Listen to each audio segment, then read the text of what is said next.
welcome to Youth Ignites FM. Have you ever listened to someone's life story that empowered and changed your perspective of the things around you? Someone's story can really change the way we see things, be it big or small. So, if you want to share your life story with us and help us empower one another in this beautiful day, then give us a call right here.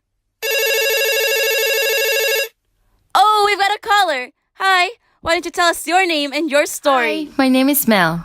I just wanted to share my testimony on how God had empowered me through my family. At first, I was invited to Hope Church by my friend, and as time goes by, I accepted Jesus in my life. I was in awe by His presence and how much my life has changed from that one decision of accepting Him as my Lord and Savior. As I grew in my walk with God, I couldn't help but share the gospel with my family. And so I started with my sister.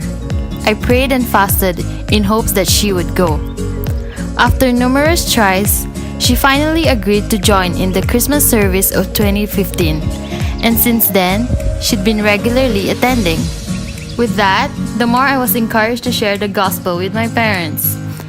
And so, with every chance I got, I showed them how God changed me by serving Him, in hopes to make them proud, not just with schoolwork, but in church as well.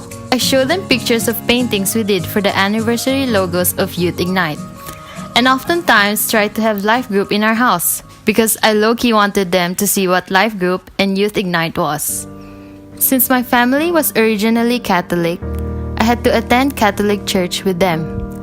Eventually, trying to attend both churches was getting very exhausting, that at times, I didn't even go to the Catholic church with them. However, I still wanted to honor them and God, though they would come to events in Hope Church. But when I asked for permission to be water baptized, they refused and had said, "Please, not now," were their exact words. I was so disheartened and cried myself to sleep. Being water baptized was a way for me to show my honor to God and be able to fully declare that He is my Lord and Savior. But I knew I had to wait a little longer. As I waited, my parents would always be in my prayer. I kept in mind how I wanted to be in heaven with my family, not just me. The thought gave me the determination to share the gospel and invite them to church with me. 2016 was a year of growth for me, as I know God was blessing me and preparing me for the foundation to further be able to share who God really is. In 2017, things started moving.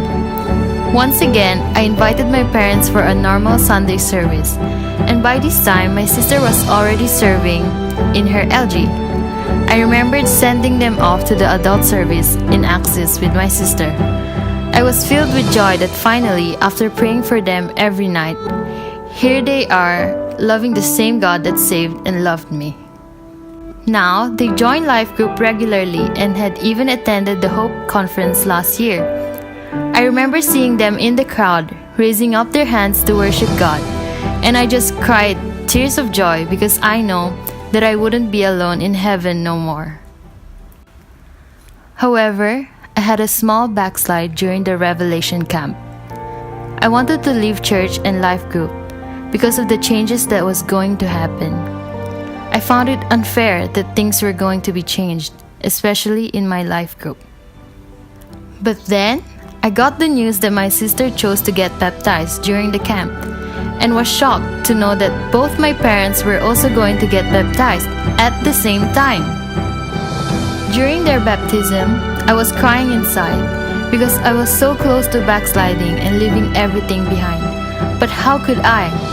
How could I leave when I wanted my whole family to be in church with me? And here I am planning to leave.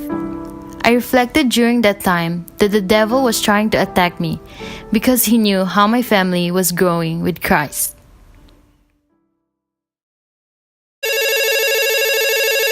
Looks like you have another caller. Hi, tell us who you are and what's your story. Hi, my name is Leah. My friends call me Leah. I'm a huge fan of your radio station. I want to share with you and your audience of when I had the most memorable encounter with God. My final year project back in 2016.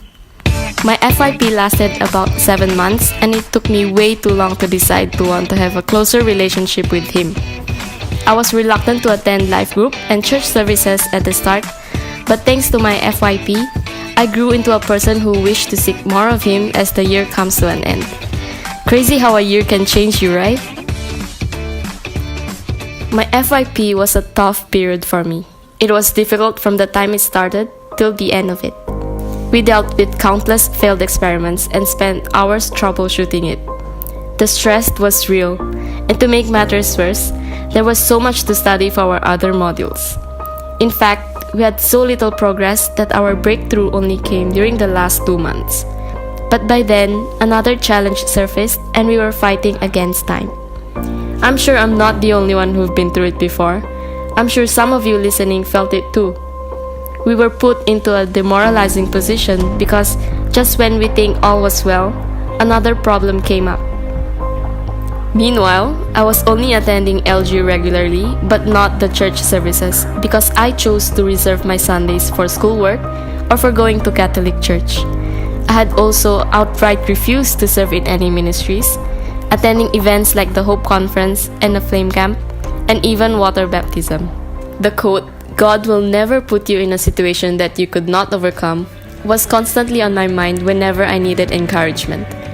The desert song and the encouragement from my LG had also kept me going.